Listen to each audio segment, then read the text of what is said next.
Hello students, welcome to Amar tuition classes. आज हम index number chapter में क्वेश्चन नंबर 46 करने वाले हैं। आइए क्वेश्चन में देखते हैं क्या दिया हुआ है। हो सकता है ये क्वेश्चन आपके बुक में आगे पीछे दिया हो तो आप इसे फाइंड आउट कर लीजिएगा। The index number of retail price increased by 10% every year. इसका मीनिंग है कि जो प्राइजेस हैं वो हर साल 10% इंक्रीज होती जाती हैं, क्योंकि महंगाई है, इन्फ्लेशन है, प्राइजेस बढ़ते जाते हैं। The index number of retail price of 2000 is 100। Find the index number of retail price of the year 2004। अगर 2000 का इंडेक्स नंबर 100 हो तो 2004 का इंडेक्स नंबर क्या होगा? If a person gets total yearly salary 10,000 in the year 2000 and 14,000 in the year 4, it can be said that the increase in his salary is accordance with the increase in the price. What salary should he get as per the index number of retail price of 4? सो अगर 10% prices increase हो रहे हैं, ठीक है, सो सबसे पहले हम लिखेंगे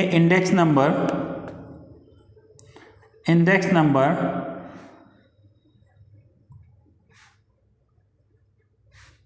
फॉर द ईयर 2000 इज 100।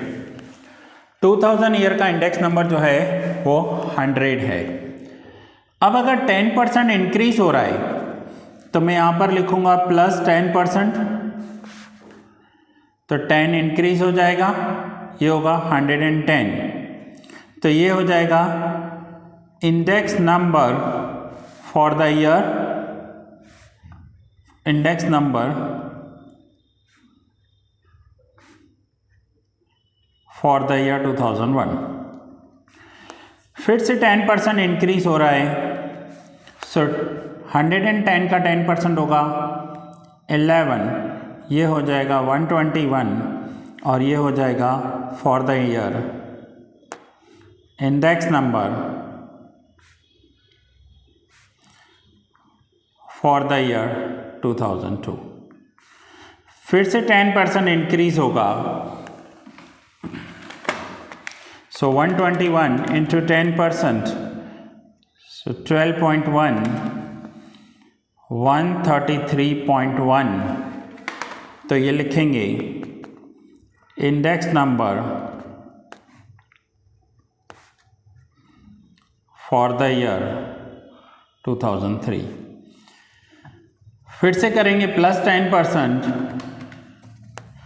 तो ये आंसर आ जाएगा 13.31 और ये ऐड होकर होगा 146.41 और ये हो जाएगा index number for the year 2004। सो पहली बात जो क्वेश्चन में पूछा गया है कि 2004 का इंडेक्स नंबर फाइंड करो। Find the index number of retail price for the year 2004, so that is 146.41। अब 146.41 का मीनिंग है कि यहाँ पर 46.41% महंगाई इंक्रीज हुई है, ठीक है। सो अब यहाँ पर लिखेंगे if index number of 2000 is 100, so index number of 2004 is 146.41, ठीक है। अगर बेस ईयर का इंडेक्स नंबर 100 है तो करंट ईयर का इंडेक्स नंबर 146.41 हो गया। सो बेस ईयर की सैलरी अगर 10,000 है, सो करंट ईयर की सैलरी कितनी होनी चाहिए? सो 10,000 इंटू 146.41 डिवाइड बाय 100, तो ये आंसर हो जाएगा 14,641। इतनी सैलरी होनी चाहिए। और अगर किसी की सैलरी 14,000 है तो नहीं चलेगा। देखो सिंपली है, इसे मैं ऐसे भी कर सकता था कि पहले सैलरी 10,000 थी, फिर 10% इंक्रीज हो गई, ठीक है, तो 11,000 हो गई। ये इंक्रीज कौन से ईयर में हुई, तो ये 2000 की सैलरी थी, फॉर द ईयर 2000, ये 2001 की सैलरी थी।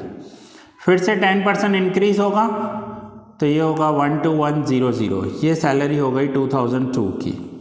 फिर से 10% इंक्रीज होगा 1210, तो ये हो जाएगा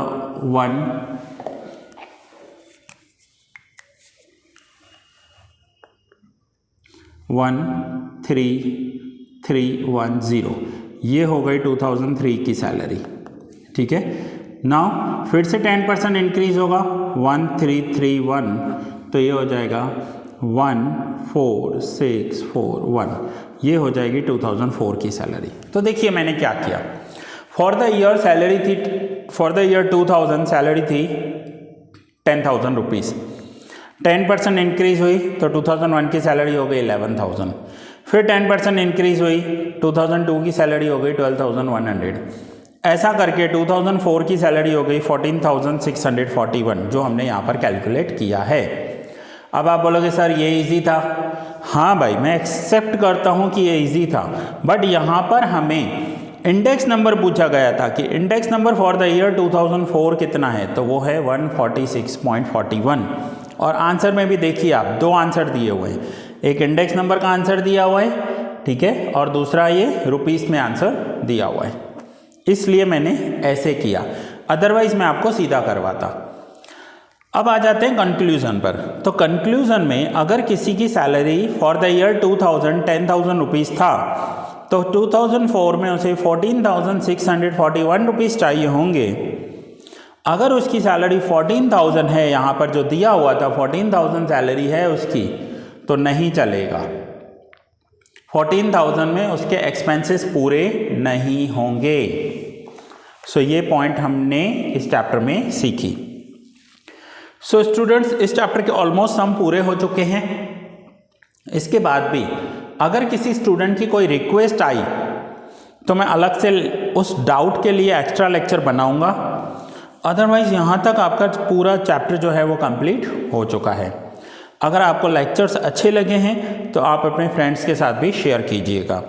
एक्स्ट्रा प्रैक्टिस करनी है आपको, तो एक्स्ट्रा प्रैक्टिस के लिए आप इलस्ट्रेशंस में जा सकते हैं।